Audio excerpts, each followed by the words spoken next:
जय श्री कृष्ण।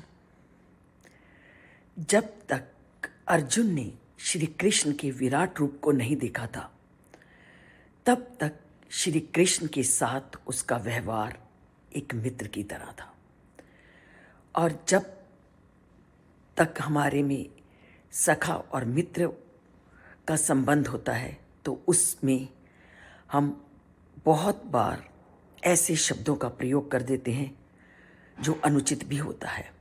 आप सांसारिक रूप में अपने मित्र के साथ कैसा व्यवहार करते हो, उसके साथ तुलना कीजिए। और अर्जुन और श्री कृष्ण जब मित्र की तरह रहते थे तो कैसा व्यवहार करते होंगे, उसका बारे में सोचिए।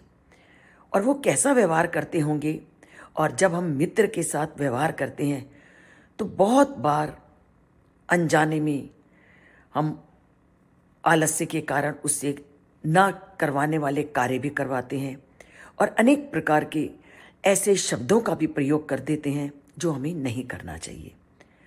और जब अर्जुन ने उनका विराट रूप देखा तो सखा के रूप में जब वह उनके साथ व्यवहार करते थे तो वो सारे के सारे वातावरण, वो सारा का सारा व्यवहार उनके सामने आ गया। तो वह अपने आप को एक अपराधी सा महसूस करने लगे।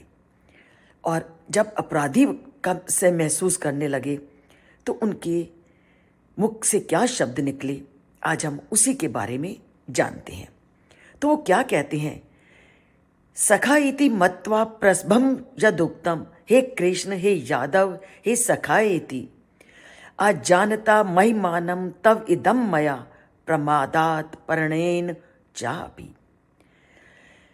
कि जब मैं तुम्हें सखा मानता था, कि मैं जब तुम्हें सखा मानता था और मित्र मानकर जब मैंने धृष्टतापूर्ण आपको हे कृष्ण हे यादव हे प्रिय मित्र कहकर संबोधित किया, क्योंकि मुझे तब तक आपकी महिमा का ज्ञान नहीं था। उपेक्षित भाव और प्रेम के कारण मैंने बहुत बार आपका उपहास भी किया।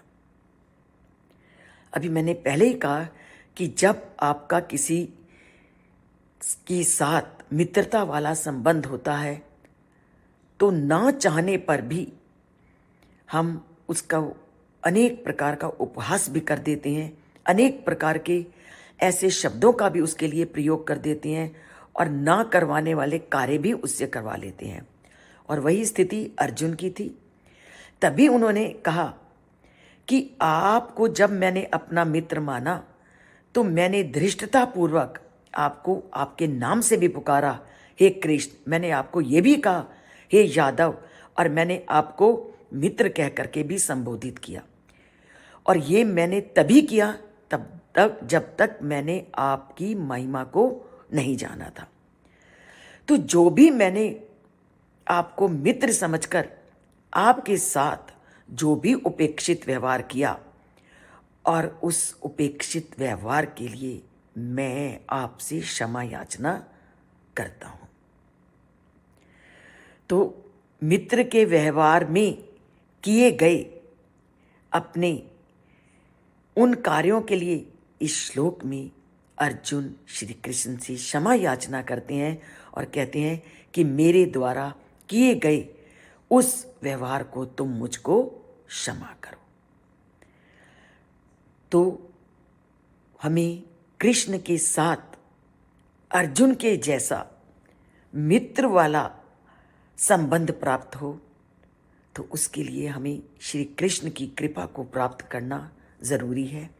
और वह तभी है जब हम उनके स्वरूप को जानेंगे, उनकी महिमा को जानेंगे, उनके श्लोकों में कहे कथनों को सुनेंगे, समझेंगे। और ये तभी है जब हम गीता से युक्त चैनल से जुड़ेंगे। और एक बार अगर सब्सक्राइब कर दिया तो आपको हमेशा ये वीडियो रोज़ की रोज़ मिलती जाएगी। तो चलिए चैनल से जुड़ते हैं, और चैनल में अगर अच्छा लगे तो उसको लाइक का बटन एक हाथ ही दबाना है, वो दबाएंगे। और अगर लिखना चाहें तो कमेंट्स में जय श्री कृष्ण लिखकर उस परम पिता परमात्मा की महिमा को प्राप्त करेंगे। जय श्री कृष्ण।